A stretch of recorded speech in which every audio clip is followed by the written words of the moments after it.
Ano to? Remark mga pare, concentrate na yung tanan. Ang pinakamaanyag naman sa oton, nagdililipon para sa Miss Katagman Festival 2011. Uy, ano gitna? Uhoy, gina pala si mo. Sino yan pinakagwapa? Ari, saksiyan ta.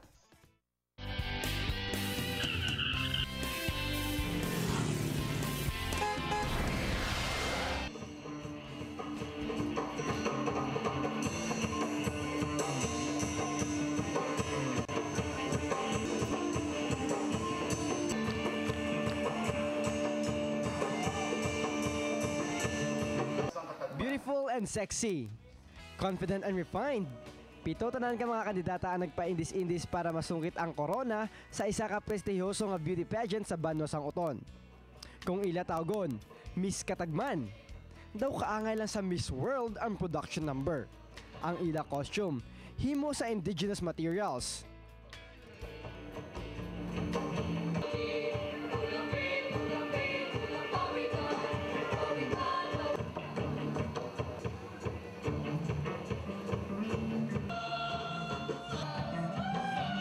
Pagkatapos maghalabira sa una nga kategorya, todo bigay pagid ang tagsa sa ilasan sa casual wear na.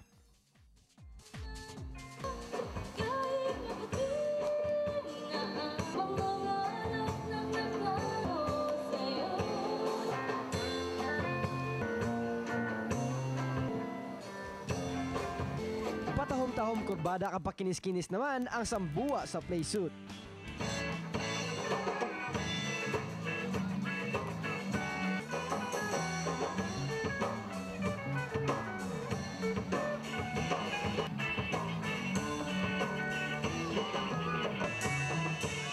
Hindi lang pasagad-sagad sa pagrampa ang gin-judge sa mga hurado.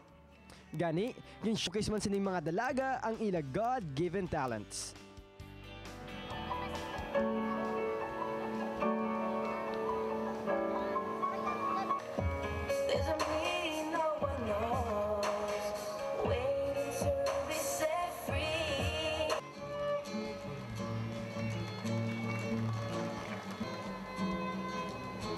Graceful and passionate naman ining mga kandidata suksok ang ilatag sa kagawad.